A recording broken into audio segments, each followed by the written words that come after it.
Hello అండి. Welcome to law excellence IAS academy. ఈరోజు మనం జూలై 2 నాటి ఈనాడు న్యూస్ పేపర్లోని ఇంపార్టెంట్ కరెంట్ అఫైర్స్ గురించి డిస్కస్ చేద్దామండి. బిఫోర్ దట్ మనము ప్రీవియస్ క్లాస్లో ఇచ్చిన క్వశ్చన్ గురించి చూద్దాము. ఆర్బీఐ యొక్క ఆర్థిక స్థిరత్వ నివేదిక ఫైనాన్షియల్ స్టెబిలిటీ రిపోర్టుకు సంబంధించి క్రింది ప్రకటనలను పరిగణించండి. లాస్ట్ క్లాస్లో జూన్ 2026లో విడుదలైన ఆర్బీఐ ఎఫ్ఎస్ఆర్ రిపోర్టు గురించి డిస్కస్ చేయడం జరిగింది. ఆ కంటెక్స్ట్లో ఈ క్వశ్చన్ ఇచ్చాను అండి. 2 స్టేట్మెంట్స్ని ఇవ్వడం జరిగింది. కరెక్ట్ స్టేట్మెంట్స్ని ఐడెంటిఫై చేద్దాం. స్టేట్మెంట్ 1 చూడండి. ఆర్థిక స్థిరత్వ నివేదికను ఆర్బీఐ ప్రతి 2 సంవత్సరాలకు ఒకసారి ప్రచురిస్తుంది. ఈ స్టేట్మెంట్ రాంగ్ అండి. బై ఇన్యువల్లీ కాదు, ఇది బై యాన్యువల్లీ, అంటే సంవత్సరానికి 2 సార్లు దీనిని ప్రచురించడం జరుగుతుంది. 6 నెలలకు ఒకసారి చొప్పున 2 సార్లు దీనిని ప్రచురిస్తారు. కాబట్టి స్టేట్మెంట్ 1 అనేది రాంగ్ అవుతుంది. సెకండ్ వన్, ఇది బ్యాంకులు, ఎన్బిఎఫ్సిలు, బీమా కంపెనీలు మరియు మ్యూచువల్ ఫండ్ల స్థితిస్థాపకతను మూల్యాంకనం చేస్తుంది. ఎస్, ఈ స్టేట్మెంట్ కరెక్ట్ అండి. ఒక ఆర్థిక వ్యవస్థకు మూల స్తంభాలైన బ్యాంకులు, ఎన్బిఎఫ్సిలు, బీమా కంపెనీలు, వీటికి సంబంధించిన స్టెబిలిటీని ఇది అంచనా వేస్తుంది. అలానే ఓవరాల్ ఒక దేశం యొక్క ఆర్థిక వ్యవస్థ స్థిరత్వాన్ని అంచనా వేయడానికి ఈ నివేదికను ఆ దేశం యొక్క సెంట్రల్ బ్యాంక్ రిలీజ్ చేస్తూ ఉంటుంది. యుఎస్ఏలో కూడా ఇటువంటి నివేదిక వెలువడుతుంది. అండ్ భారతదేశంలో ఆర్బీఐ ఈ ఫైనాన్షియల్ స్టెబిలిటీ రిపోర్టును ప్రతి 6 నెలలకు ఒక్కసారి చొప్పున సంవత్సరానికి 2 సార్లు ప్రచురించడం జరుగుతుంది. సో ఆన్సర్ ఏమవుతుంది అండి? B, 2 only is the correct answer. ఇక్కడ లేటెస్ట్ ఫైనాన్షియల్ స్టెబిలిటీ రిపోర్ట్ ఏం చెప్తుంది? ప్రపంచవ్యాప్తంగా అనేక అనిశ్చిత పరిస్థితులు ఏర్పడినా కూడా భారతదేశం ఆర్థిక స్థిరత్వాన్ని కొనసాగిస్తుంది అని, ముఖ్యంగా బ్యాడ్ లోన్స్ విషయంలో హిస్టారికల్ లోని నమోదు చేసింది. మార్చి 2026లో 1.8% ఇది తగ్గుముఖం పట్టింది. ఒకానొక టైంలో సుమారు 14.2%గా ఉన్న జిఎన్పిఏ వాల్యూ ఇప్పుడు 1.8%కి తగ్గడం ఇక్కడ విశేషంగా చెప్పవచ్చు. సిఆర్ఏఆర్ కూడా 16.8% మెయింటైన్ అవుతూ రిక్వైర్డ్ లిమిట్ కంటే వెల్ అబౌవ్, ఆల్మోస్ట్ డబుల్ అనేది మెయింటైన్ అవుతూ ఉంది. సో వీటన్నిటికీ సంబంధించి ప్రీవియస్ క్లాస్లో మనము డీటెయిల్డ్గా డిస్కస్ చేసామండి. ఇన్ కేసు క్లాస్ ఎవరైనా మిస్ అయి ఉంటే ప్రీవియస్ క్లాస్ చూడండి. ఈరోజు మన ఫస్ట్ ఆర్టికల్ చూడండి. విబీజీ రామ్జీ వేతనాల పెంపు. కనీస వేతనం ఏపీలో 312 రూపాయలు, తెలంగాణలో 308 రూపాయలు. దక్షిణాదిలో తెలుగు రాష్ట్రాలలోనే తక్కువగా ఇక్కడ చూడవచ్చు.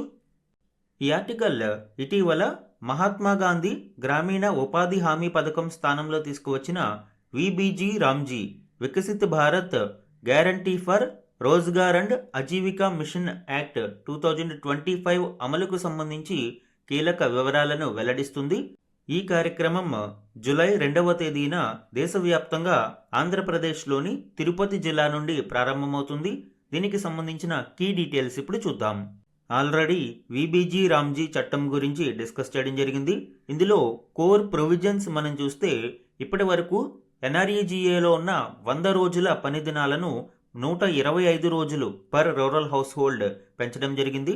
ఒక గ్రామీణ కుటుంబానికి ఒక సంవత్సర కాలంలో 125 రోజులు గ్యారంటీగా పని దినాలను కల్పించడం జరుగుతుంది. అలానే మరొక కీ ప్రొవిజన్ 60 రోజుల పాటు మ్యాండేటరీ సీజనల్ పాస్. పాత చట్టంలో ఇది లేదు. నూతనంగా ఈ విబీజీ రామ్జీలో వ్యవసాయ పనులకు ఇబ్బంది కలిగించకుండా 60 రోజుల పాటు మ్యాండేటరీ సీజనల్ పాస్ని, అంటే ఒక బ్రేక్ని ఇవ్వడం జరిగింది. ఇది రాష్ట్రాలు తమ యొక్క సీజనల్ పీక్ టైంని బట్టి నిర్ణయం తీసుకుంటాయి. అలానే ఫండింగ్ ప్యాటర్న్ కూడా చేంజెస్ మనం చూడవచ్చు. గతంలో 100% నిధులు సెంట్రల్ గవర్నమెంటే భరించేది. కేవలం ఏదైనా ఈ పెనాల్టీస్ 15 రోజుల లోపు పని దినాలు కల్పించకపోతే విధించే పెనాల్టీ ఖర్చులు మాత్రం రాష్ట్రాలు భరించేవి. బట్ ఇప్పుడు కాస్ట్ స్ప్లిట్ అనేది స్టాండర్డ్ స్టేట్స్ అయితే 60-40% మరియు హిమాలయ ప్రాంతము, నార్త్ ఈస్ట్ ప్రాంతాలలోని రాష్ట్రాలు 90-10% ఖర్చును భరించాల్సి ఉంటుంది. ఎన్ఆర్ఈజీఏ చట్టంలో సుమారు 266 రకాల పనులను చేర్చారు. అయితే ఈ నూతన చట్టంలో 266 పనులను 318కి పెంచి వాటిని 4 డెవలప్మెంట్ వర్టికల్స్ 4 కేటగిరీస్గా డివైడ్ చేయడం జరిగింది. మొదటిది వాటర్ సెక్యూరిటీ, జల సంరక్షణకు సంబంధించి. ఈ జల సంరక్షణకు ముఖ్యంగా గ్రౌండ్ వాటర్ రీఛార్జ్ స్ట్రక్చర్స్ని నిర్మిస్తారు. అలానే వాటర్ బాడీ రెజ్యువనేషన్, గ్రామాలలో ఉన్న పాడుబడిన సరస్సులు, చెరువులు వీటిని రెజ్యువనేట్ చేయడం జరుగుతుంది. చెక్ డ్యామ్స్ నిర్మాణం కావచ్చు, మైక్రో ఇరిగేషన్ ఫెసిలిటీస్ ఏర్పాటు, వాటర్ షెడ్ మేనేజ్మెంట్ ఇటువంటివి వాటర్ సెక్యూరిటీలో మనం చూడవచ్చు. అలానే కోర్ రూరల్ ఇన్ఫ్రాస్ట్రక్చర్, గ్రామీణ ప్రాంతాలలో మౌలిక సదుపాయాల కల్పన.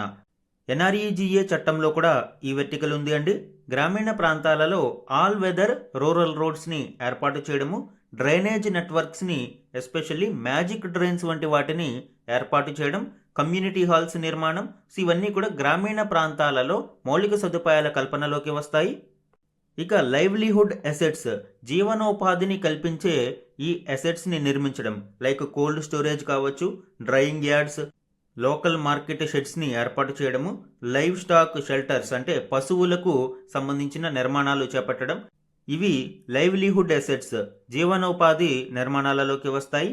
ఇక క్లైమేట్ రెసిలియన్స్, వాతావరణ మార్పులను తట్టుకునే విధంగా చేపట్టే నిర్మాణాలు, విపత్తు నిర్వహణకు సంబంధించి లైక్ ఫ్లడ్ ప్రొటెక్షన్ వాల్స్ని ఏర్పాటు చేయడం కావచ్చు, అండ్ స్టామ్ వాటర్ డ్రైనేజ్, భారీ వర్షపు నీటిని మళ్లించే విధంగా నిర్మాణాలు, అలానే ఎఫారెస్టేషన్ డ్రైవ్స్ అంటే పెద్ద ఎత్తున మొక్కలను పెంచడం, ఇవన్నీ కూడా క్లైమేట్ రెసిలియన్స్ వెర్టికల్లోకి వస్తాయి.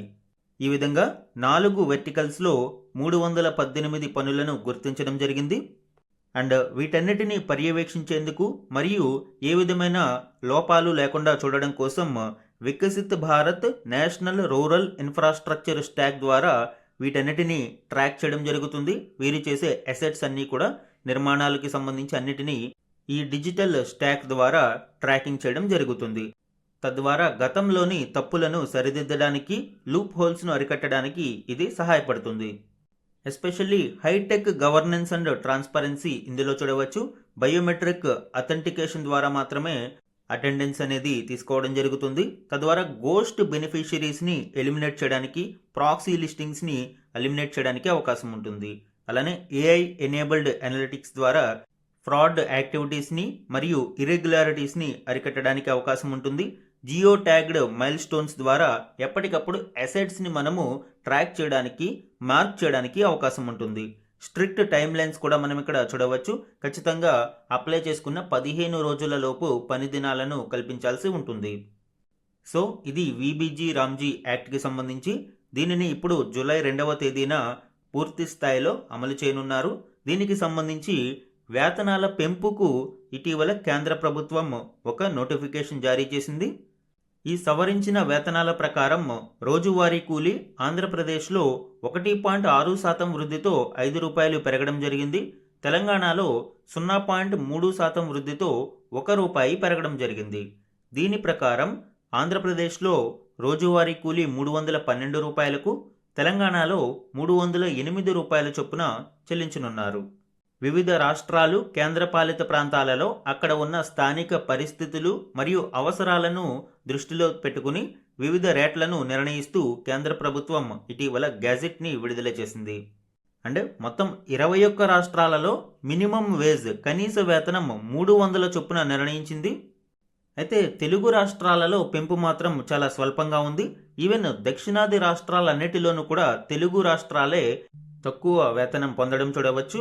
దక్షిణాది రాష్ట్రాలలో కేరళలో ₹32 పెంచడంతో కనీస వేతనం ₹401కు పెరిగింది.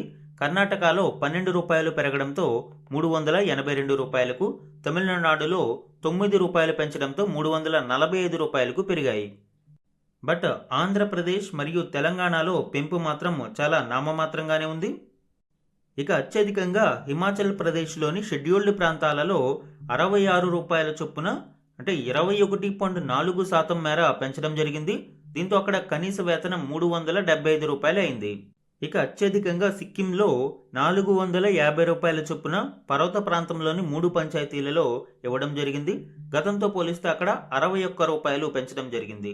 ఓవరాల్గా ఇప్పుడు అత్యధికంగా ₹450 దేశవ్యాప్తంగా ఇదే హైయెస్ట్ మనం చూడవచ్చు. ఇక ఓవరాల్ యావరేజ్ మనం చూస్తే ఈ ఎన్ఆర్ఈజీఏలో సగటు వేతనం 298.80 రూపాయలుగా ఉండగా ఈ విబీజీ రామ్జీ కింద సగటు వేతనం 327.40గా అయింది. అంటే దాదాపు సగటున 28.60 రూపాయలు పెరగడం మనం ఇక్కడ చూడవచ్చు. అంటే నేషనల్ దేశవ్యాప్తంగా సగటు పెంపు 10% అనేది ఇక్కడ చూడవచ్చు. ఇది విబీజీ రామ్జీ వేతనాల పెంపుకు సంబంధించి. ఈ విబీజీ రామ్జీని దేశవ్యాప్తంగా తిరుపతి జిల్లా ముక్కవారిపల్లె వేదికగా గురువారం ప్రారంభించనున్నారు. ఓబులావారిపల్లె మండలం ముక్కవారిపల్లెలో 4.55 లక్షలతో ప్రతిపాదించిన 3 పనులను కేంద్ర గ్రామీణాభివృద్ధి శాఖ మంత్రి శివరాజ్ సింగ్ చౌహాన్ గారు మరియు ముఖ్యమంత్రి చంద్రబాబు నాయుడు గారు మరియు ఉప ముఖ్యమంత్రి పవన్ కళ్యాణ్ గారు ప్రారంభించనున్నారు. ఈవెన్ అప్పట్లో ఉపాధి హామీ పథకాన్ని కూడా ఉమ్మడి ఆంధ్రప్రదేశ్లోని అనంతపురం జిల్లాలో బండ్లపల్లిలో ప్రారంభించడం జరిగింది. అండ్ ఈ విబీజీ రామ్జీ కూడా ఇప్పుడు తిరుపతి జిల్లాలోని ఓబులావారిపల్లి మండలం ముక్కవారిపల్లెలో ప్రారంభించారు. ఏపీ కరెంట్ అఫైర్స్లో అడిగే అవకాశం ఉంటుంది అండి ఇలాంటివి. మన నెక్స్ట్ ఆర్టికల్ చూడండి. చట్టసభల పాత్రను పరిమితం చేస్తున్నారా? ఈ article misuse of ordinance making power గురించి వివరిస్తుంది. ఇందులోని key points prelims and mains రెండిటిలోనూ చాలా ఇంపార్టెంట్ అండి. దీనికి సంబంధించిన కీ డీటెయిల్స్ ఇప్పుడు చూద్దాం. ముందు ఆర్డినెన్స్ మేకింగ్ పవర్ గురించి చూద్దాము. భారతదేశంలో ఆర్డినెన్స్ జారీ ప్రక్రియ అనేది ఒక ఎక్స్ట్రాడినరీ పవర్ ఆఫ్ ద ఎగ్జిక్యూటివ్గా చెప్పవచ్చు. చట్టసభలు సమావేశంలో లేనప్పుడు టెంపరరీగా చట్టాలను తీసుకురావడానికి కార్యనిర్వాహక వర్గం ఈ ఆర్డినెన్స్లను జారీ చేస్తూ ఉంటుంది. ఎస్పెషల్లీ అర్జెంట్ సిచ్యువేషన్స్ని మేనేజ్ చేయడం కోసం ఈ చట్టాలను తీసుకువస్తారు. శాసనసభ ద్వారా చేసిన చట్టాలకు ఏ విధమైన ప్రాధాన్యత అయితే ఉంటుందో సేమ్ ప్రాధాన్యత ఆర్డినెన్స్ల ద్వారా చేసిన చట్టాలకి కూడా ఉంటుంది. Carries same legal force as a legislature act. Parliament ఉభయ సభలు సమావేశంలో లేనప్పుడు ఆర్టికల్ 123 మరియు రాష్ట్ర శాసనసభలు సమావేశంలో లేనప్పుడు ఆర్టికల్ 213 కింద ప్రెసిడెంట్ మరియు గవర్నర్లకు ఆర్డినెన్స్లను జారీ చేసే అధికారం కలిగి ఉంటుంది. అయితే కేవలం aid and advise of council of ministers ద్వారా మాత్రమే ఈ ఆర్డినెన్స్లను జారీ చేయాల్సి ఉంటుంది. ఈ ఆర్టికల్స్ గుర్తుపెట్టుకోవడం కూడా ఈజీ అండి. ప్రెసిడెంట్ అండర్ ఆర్టికల్ 123ని ఉపయోగించి ఆర్డినెన్స్లను జారీ చేస్తారు. మనకి పార్లమెంటులో 2 సభలు ఉంటాయి. ఒకటి రాజ్యసభ, రెండవది లోక్సభ. ఈ 2 సభలు సమావేశంలో లేనప్పుడు పార్లమెంటులో భాగమైన 3వ వ్యక్తి ప్రెసిడెంట్ ద్వారా ఆర్డినెన్స్లు జారీ అవుతాయి. కాబట్టి ఈ ఆర్టికల్ 123 అనేది సులభంగా గుర్తుపెట్టుకోవచ్చు. అయితే స్టేట్ లెజిస్లేచర్స్లో అన్నిటిలోనూ కూడా ఉభయ సభలు ఉండకపోవచ్చు. అండ్ ఇక్కడ ఆర్టికల్ 123ని మనము కొంచెం జంబిల్ చేస్తే ఆర్టికల్ 213 స్టేట్ లెజిస్లేచర్స్కి సంబంధించి. సో ఇలాగా కన్ఫ్యూజన్ లేకుండా ఈ ఆర్టికల్స్ గుర్తుపెట్టుకోండి. అయితే ఈ ఆర్డినెన్స్లను జారీ చేయడానికి కొన్ని కోర్ కండిషన్స్ని మనం చూస్తే లెజిస్లేటివ్ రీసెస్, పార్లమెంటు కానీ స్టేట్ లెజిస్లేచర్ కానీ సెషన్లో లేనప్పుడు, సమావేశంలో లేనప్పుడు మాత్రమే ఆర్డినెన్స్లను జారీ చేయాల్సి ఉంటుంది. ఇమీడియట్ నెసెసిటీ ఉన్న సబ్జెక్ట్స్ మీద మాత్రమే కార్యనిర్వాహక హెడ్గా ప్రెసిడెంట్ లేదా గవర్నర్ ఆర్డినెన్స్లను జారీ చేస్తారు. నాన్ డిస్క్రిషనరీ, ఇక్కడ కేవలం కౌన్సిల్ ఆఫ్ మినిస్టర్స్ యొక్క ఎయిడ్ అండ్ అడ్వైజ్ మీద మాత్రమే ప్రెసిడెంట్ కానీ గవర్నర్ కానీ ఆర్డినెన్స్లను జారీ చేయాల్సి ఉంటుంది.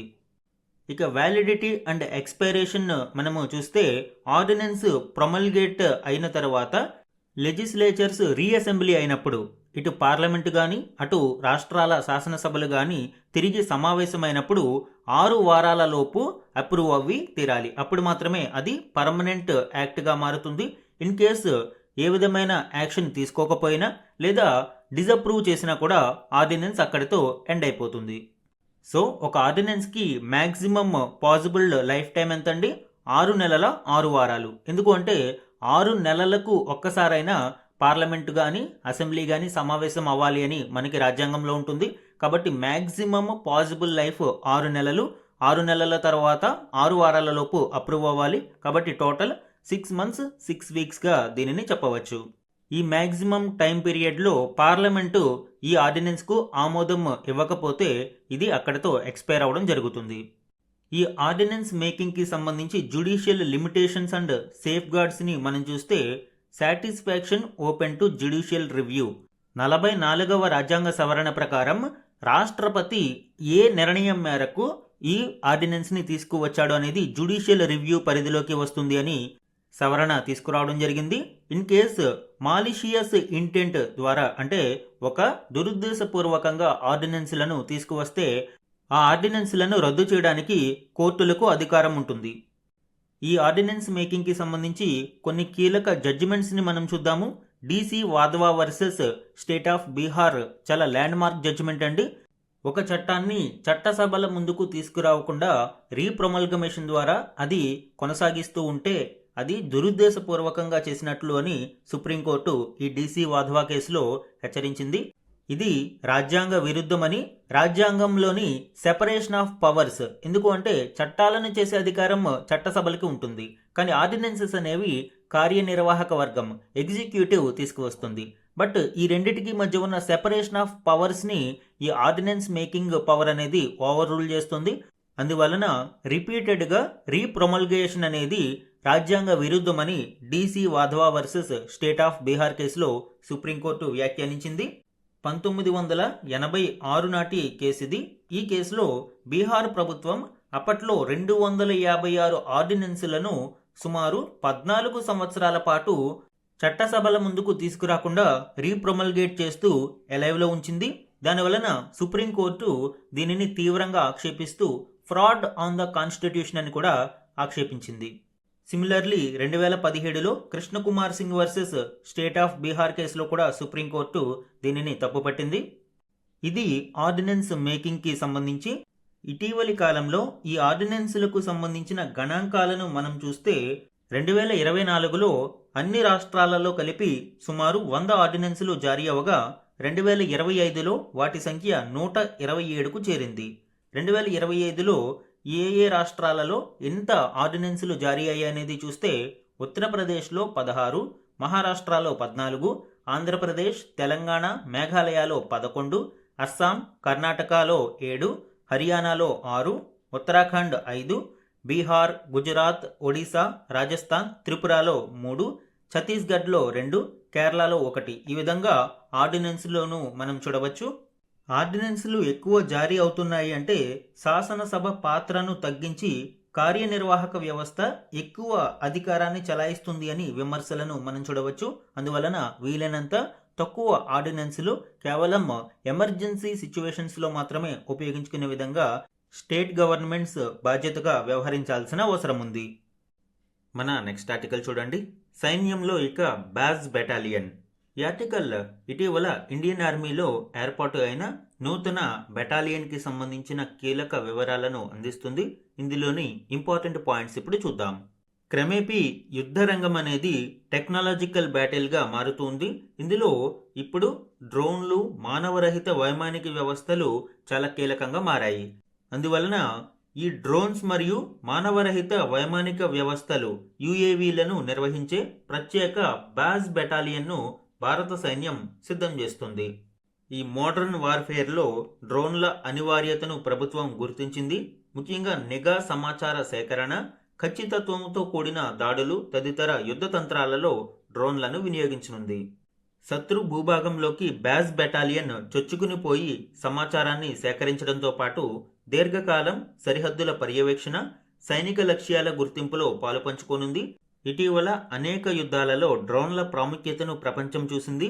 అందులో భాగంగానే ఇప్పుడు భారత ప్రభుత్వం కూడా వీటి ప్రాధాన్యతను గుర్తించి బాజ్ బెటాలియన్ను ఏర్పాటు చేసింది. ఈ బెటాలియన్ సైన్యానికి ఒక మేధో కేంద్రంగా పనిచేస్తుంది. అలానే సైనిక డ్రోన్ వ్యవస్థలన్నిటి పర్యవేక్షణను ఇది కేంద్రీకృతం చేయనుంది. దీనికి సంబంధించిన మరిన్ని డీటెయిల్స్ చూడండి. దీని యొక్క కోర్ పర్పస్ అండ్ ఆబ్జెక్టివ్స్ మనం చూస్తే ఇది ఒక స్పెషలిస్ట్ కేడర్. డ్రోన్స్ మరియు అన్మాన్డ్ ఏరియల్ వెహికల్స్ వంటి రిమోట్లీ పైలటెడ్ ఎయిర్ క్రాఫ్ట్స్ని ఆపరేట్ చేయడానికి హైలీ ట్రైన్డ్ కేడర్ని ఏర్పాటు చేయడం జరిగింది. తద్వారా సరిహద్దు ప్రాంతాలలో నిఘా వ్యవస్థను మరింత మెరుగుపరచడము అండ్ శత్రు భూభాగాలలోనికి చొచ్చుకుని వెళ్ళడానికి అవసరమైన సమాచార సేకరణకు ఇవి కీలకంగా ఉపయోగపడనున్నాయి. సో తద్వారా ఆపరేషనల్ డెప్త్ అనేది మనకి పెరుగుతుంది. అలానే ఇంటిగ్రేటెడ్ స్ట్రైక్స్ని కూడా మనము చాలా ఖచ్చితత్వంతో ప్రిసైజ్డ్గా ఈ డ్రోన్స్ని ఉపయోగించి నిర్వహించగలుగుతాము. కౌంటర్ డ్రోన్ ఆపరేషన్స్లో కూడా ఈ ఫ్లీట్ అనేది ప్రధాన పాత్ర పోషిస్తుంది.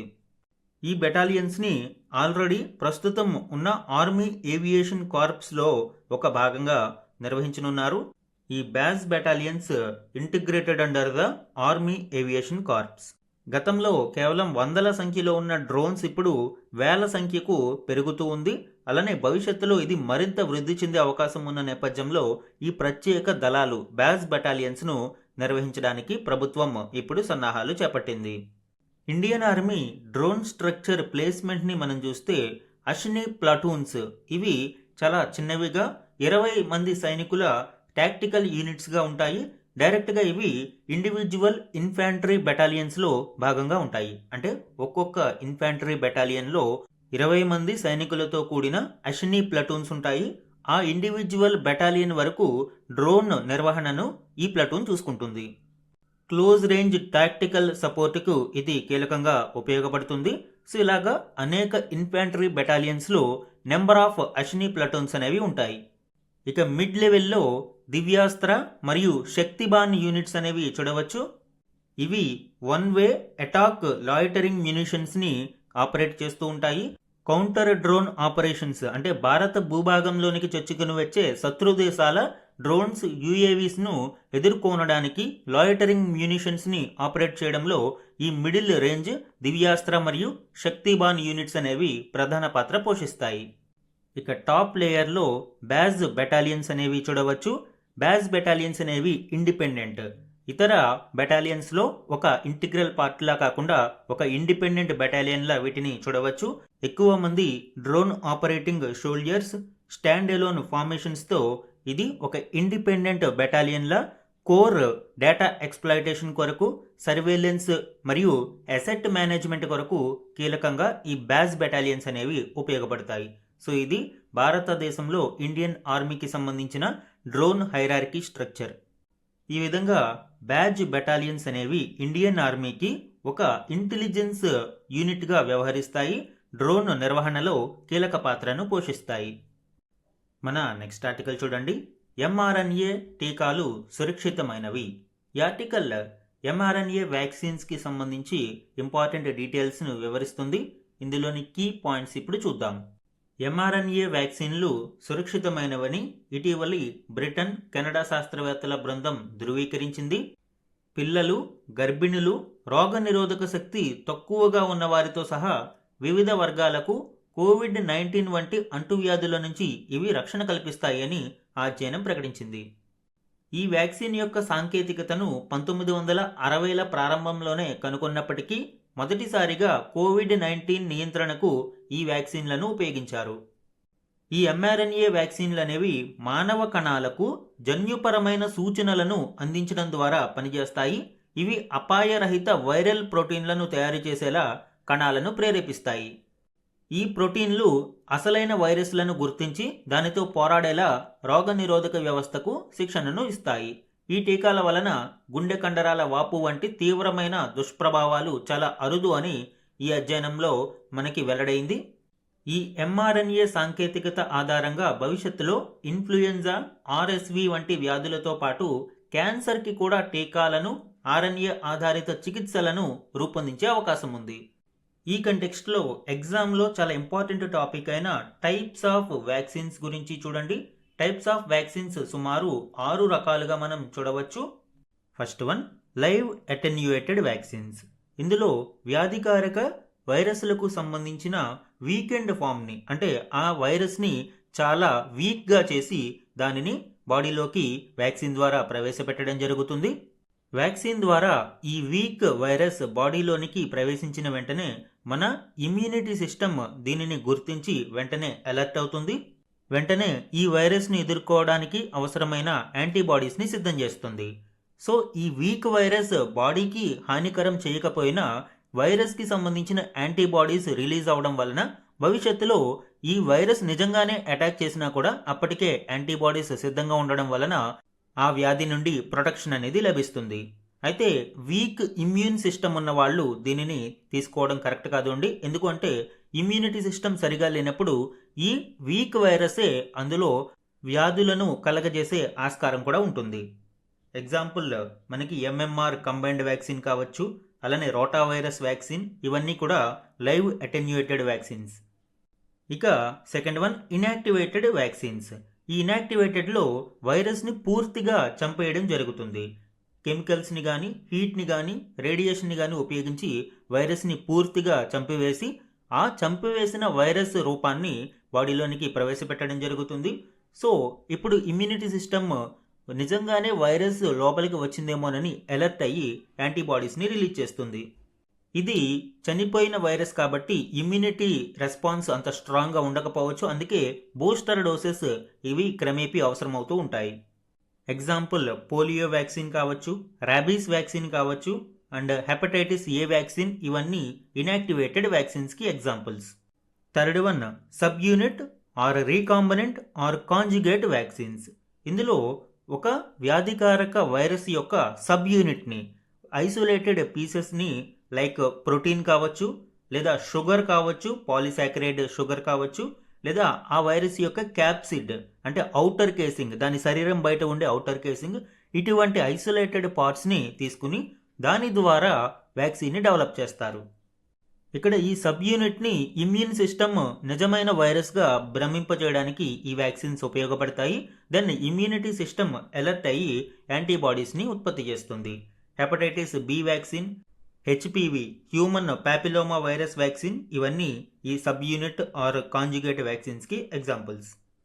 ఇక టాక్సాయిడ్ వ్యాక్సిన్స్ అనేవి బ్యాక్టీరియా నేరుగా శరీరంలో ఉండడం వలన కాకుండా అవి ఉత్పత్తి చేసే టాక్సిన్స్, విష పదార్థాల వలన కొన్నిసార్లు వ్యాధులు వచ్చే అవకాశం ఉంటుంది.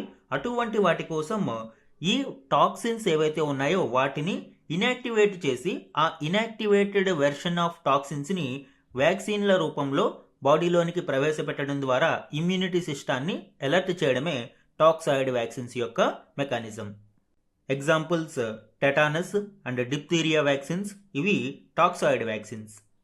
అలానే వైరల్ వెక్టార్ వ్యాక్సిన్స్ అనేవి జెనెటికల్ మెటీరియల్ ఆఫ్ ద వైరస్ని తీసుకుని దానిని హార్మ్లెస్ వెర్షన్ ఆఫ్ డిఫరెంట్ వైరస్లోకి ప్రవేశపెడతారు. అంటే వ్యాధికారక వైరస్ కాకుండా హానికరం కానీ ఇతర వైరస్లోకి ప్రవేశపెట్టి దీనిని మాడిఫై చేయడం ద్వారా ఈ వెక్టార్, ఈ హానికరం కానీ వైరస్ని వెక్టార్ అంటాము. ఈ వెక్టార్లోకి జెనెటికల్ మెటీరియల్ ఆఫ్ ద వైరస్ని ప్రవేశపెట్టి బాడీలోనికి వ్యాక్సిన్ రూపంలో పంపిస్తారు. ఇందులో వెక్టార్ వైరస్ అనేది హానికరం కాదు కాబట్టి శరీరానికి ప్రాబ్లం ఉండదు.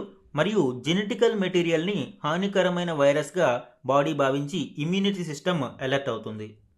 ఎగ్జాంపుల్ కోవిషీల్డ్, మనకి AstraZeneca vaccine Covishield viral vector vaccine, అలానే ఎబోలా వ్యాక్సిన్ మనకి వైరల్ వెక్టార్ వ్యాక్సిన్గా చెప్పవచ్చు. ఇక మనకి ఇక్కడ ఇంపార్టెంట్ వన్ ఎంఆర్ఎన్ఏ వ్యాక్సిన్కి సంబంధించి. ఈ ఎంఆర్ఎన్ఏ వ్యాక్సిన్ వైరస్కి సంబంధించిన ఏ భాగాన్ని క్యారీ చేయదు, బట్ దానికి సంబంధించిన జెనెటిక్ బ్లూ ప్రింట్ ఎంఆర్ఎన్ఏని కలిగి ఉంటుంది. ఈ మెసెంజర్ ఆర్ఎన్ఏ సెల్స్కి ఏ విధంగా హార్మ్లెస్ స్పైక్ ప్రోటీన్స్ని డెవలప్ చేయాలి అనేది ఇన్స్ట్రక్ట్ చేస్తుంది. ఈ స్పైక్ ప్రోటీన్స్ని ఇమ్యూనిటీ సిస్టమ్ వైరస్లుగా భావించి యాంటీబాడీస్ని ఉత్పత్తి చేస్తుంది. ఇది ఎంఆర్ఎన్ఏ యొక్క మెకానిజం. ఈ ఎంఆర్ఎన్ఏకి సంబంధించి కంప్లీట్గా ఒకసారి డీటెయిల్డ్గా చూడండి. ముందుగా ఈ జెనెటిక్ బ్లూ ప్రింట్ని ఎన్క్యాప్సులేట్ చేయడం జరుగుతుంది. అంటే ఒక ఫ్యాట్ డ్రాప్లెట్లో ఎన్క్యాప్సులేట్ చేయడం జరుగుతుంది. ఈ ఎన్క్యాప్సులేషన్లో డెలివరీ వయా నానో పార్టికల్స్, ఇక్కడ లిపిడ్ నానో పార్టికల్ అనేది ఉంటుంది. ఈ లిపిడ్ నానో పార్టికల్ ఒక ఫ్యాట్ టినీ బబుల్. ఈ fat lipid nano particle synthetic ఎంఆర్ఎన్ఏని కలిగి ఉంటుంది. ఈ ఎంఆర్ఎన్ఏ అనేది ఏదైతే అవసరమైన మెసేజ్ ఉంటుందో ఆ మెసేజ్ని చేరవేయడానికి సహాయపడుతుంది. ఈ ఫ్రగైల్ ఎంఆర్ఎన్ఏ ఇక్కడ డిస్టర్బ్ అవ్వకుండా ఈ లిపిడ్ నానో పార్టికల్ షీల్డ్ అనేది కాపాడుతుంది. దెన్ ఈ నానో పార్టికల్ సెల్లోకి ప్రవేశపెట్టడం జరుగుతుంది. సెల్లో ఈ lipid nano particle which carries synthetic mRNA రైబోజోమ్స్కి మెసేజ్ని చేరవేయడం జరుగుతుంది. ఈ రైబోజోమ్స్ ఎంఆర్ఎన్ఏ క్యారీ చేసిన మెసేజ్ని డీకోడ్ చేయడం జరుగుతుంది. ఈ రైబోజోమ్స్ మెసేజ్ని అర్థం చేసుకుని హార్మ్లెస్ వైరల్ ప్రోటీన్స్ని ప్రొడ్యూస్ చేయడం జరుగుతుంది. Like spike protein. కోవిడ్-19లో మనం చూసినప్పుడు స్పైక్ ప్రోటీన్ని ప్రొడ్యూస్ చేయడం ద్వారా వ్యాక్సిన్ని డెవలప్ చేశారు. ఇలాగ హానికరం కాని స్పైక్ ప్రోటీన్ని డెవలప్ చేస్తారు. ఈ స్పైక్ ప్రోటీన్ ఎప్పుడైతే డెవలప్ అయిందో ఇమ్యూనిటీ సిస్టమ్ దీనిని ఒక ఫారిన్ ఇన్వేడర్గా భావించి ఇమ్యూనిటీ సిస్టమ్ని అలర్ట్ చేస్తుంది. యాంటీబాడీస్ డెవలప్ అవుతాయి. బి సెల్స్, టీ సెల్స్ అనేవి డెవలప్ అవుతాయి. బి సెల్స్, టీ సెల్స్కి డిఫరెన్స్ ఏంటి అంటే బి సెల్స్ అనేవి ఫ్యూచర్ పాథోజన్స్, భవిష్యత్తులో ఇటువంటి పాథోజన్స్ ఏవైనా వచ్చినప్పుడు వాటిని ఎదుర్కోవడానికి బి సెల్స్ అనేవి ఉపయోగపడతాయి. ఇక టీ సెల్స్ అనేవి కిల్లర్ సెల్స్ అంటారు. ఇవి ఇన్ఫెక్ట్ అయిన సెల్స్ని డిస్ట్రాయ్ చేయడానికి సహాయపడతాయి. ఈ విధంగా ఒక లాంగ్ టర్మ్ ఇమ్యూనిటీని ఈ B cells and T cells create చేస్తాయి. తద్వారా ఎంఆర్ఎన్ఏ వ్యాక్సిన్ అనేది ఫుల్ఫిల్ అవుతుంది. అలానే ఎంఆర్ఎన్ఏ అనేది సెల్ న్యూక్లియస్లోకి ఎంటర్ అవ్వదు అండ్ సెల్లో ఉన్న హోస్ట్ డిఎన్ఏని ఎప్పటికీ ఇది మార్చదు. కాబట్టి ఇది సేఫ్గా మనం చెప్పవచ్చు. ఈ ఎంఆర్ఎన్ఏ వ్యాక్సిన్లోని అడ్వాంటేజెస్ ఏంటండి? ఇందులో వైరస్కి సంబంధించిన ఏ భాగాన్ని కానీ ఉపయోగించము. కేవలం మెసేజ్ని మాత్రమే మనము సెల్స్కి పంపిస్తున్నాము. సో ఎటువంటి సైడ్ ఎఫెక్ట్స్ అనేవి ఉండవు. ఇక ర్యాపిడ్ అండ్ స్కేలబుల్ మ్యానుఫ్యాక్చరింగ్, చాలా త్వరితగతిన ఎక్కువ మొత్తంలో వ్యాక్సిన్స్ని దీని ద్వారా డెవలప్ చేయగలుగుతాము. అలానే ఇది డ్యూయల్ ఇమ్యూనిటీ, ఇటు యాంటీబాడీ బి సెల్స్ ద్వారా మరియు సెల్యులార్ టీ సెల్స్ ద్వారా కూడా మల్టీ లేయర్డ్ ప్రొటెక్షన్ని కల్పిస్తుంది. సో ఇది డిఫరెంట్ టైప్స్ ఆఫ్ వ్యాక్సిన్స్ మరియు ఎంఆర్ఎన్ఏ వ్యాక్సిన్కి సంబంధించిన కీలక డీటెయిల్స్ అండి. ఎగ్జామ్ పాయింట్ ఆఫ్ వ్యూలో ఇంపార్టెంట్ టాపిక్. నెక్స్ట్ వన్ చూడండి. మరిన్ని దేశాలకు యూపీఐ, హెచ్ఎస్బీసీ ఇండియాతో ఎన్పిసిఐ జట్టు. ఈ ఆర్టికల్ యూపీఐ ఎక్స్పాన్షన్కి సంబంధించిన కీలక డీటెయిల్స్ని వివరిస్తుంది. విదేశాలలో యూపీఐ సేవలను మరింత విస్తరించడానికి National Payments Corporation of India HSBC ఇండియాతో కీలక ఒప్పందాన్ని చేసుకుంది. దీనిలోని కీ పాయింట్స్ ఇప్పుడు చూద్దాం. ఈ ఒప్పందం ప్రధానంగా క్రాస్ బోర్డర్ చెల్లింపుల కోసం రియల్ టైమ్ ఫారిన్ ఎక్స్చేంజ్ సెటిల్మెంట్ను అందించేందుకు హెచ్ఎస్బీసీ ఇండియాతో ఎన్పిసిఐ వ్యూహాత్మక భాగస్వామ్యం కుదుర్చుకుంది. యూపీఐ సేవలు ప్రస్తుతం Singapore, UAE, Nepal, Bhutan, Mauritius, France, Sri Lanka, Qatar, Cambodia దేశాలలో అందుబాటులో ఉన్నాయి. ఇప్పుడు నూతన సదుపాయం వలన విదేశాలలో భారతీయులు పర్యటించేటప్పుడు ఇక్కడ తమ బ్యాంకు ఖాతాల నుంచి నేరుగా భారతీయ రూపాయలలో క్యూఆర్ కోడ్ ఆధారంగా అక్కడ విదేశాలలో చెల్లింపులు చేసుకోవడానికి అవకాశం కలుగుతుంది. ఇందువలన లావాదేవీలలో కూడా పారదర్శకత అనేది లభిస్తుంది. హెచ్ఎస్బీసీ ఇండియా యొక్క డైరెక్ట్ ఏపీఐ అనుసంధానం వలన వాస్తవ విదేశీ మారకపు రేట్లు అందుబాటులోకి వస్తాయి. తద్వారా విదేశాలలో భారతీయులు కొనుగోలు చేసే సమయంలో రూపీస్లో ఎంత మొత్తం చెల్లించాల్సింది అనేది కూడా వినియోగదారులకు తెలుస్తుంది. దీనివలన పారదర్శకత అనేది మెరుగుపడుతుంది. అండ్ అంతర్జాతీయ వ్యాపారులు మరియు ఆర్థిక సంస్థలకు కూడా తమ స్థానిక కరెన్సీలలో నిధులను స్వీకరించేందుకు వీలవుతుంది. అండ్ సెటిల్మెంట్ కూడా సులభంగా ప్రక్రియ ముగుస్తుంది. అంటే భారతీయులు తమ బ్యాంకు ఖాతాలలో ఉన్న రూపీస్ని విదేశాలలోని క్యూఆర్ కోడ్ సహాయంతో యూపీఐ ద్వారా అక్కడ స్థానిక కరెన్సీస్లోకి కన్వర్ట్ చేసి చెల్లింపులు చేపడతారు. సో ఇది యూపీఐ సేవలను మరిన్ని దేశాలకు విస్తరించడానికి కూడా భవిష్యత్తులో సహాయపడుతుంది. వన్ లైనర్ కరెంట్ అఫైర్స్ చూడండి.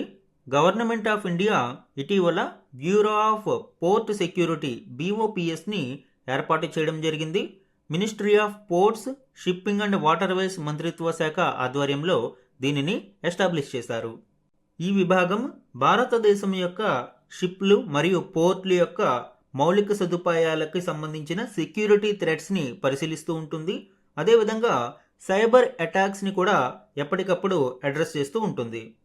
ఏవియేషన్ విభాగంలో బ్యూరో ఆఫ్ సివిల్ ఏవియేషన్ సెక్యూరిటీలానే ఈ షిప్పింగ్ విభాగానికి సంబంధించి BOPSని ఏర్పాటు చేశారు.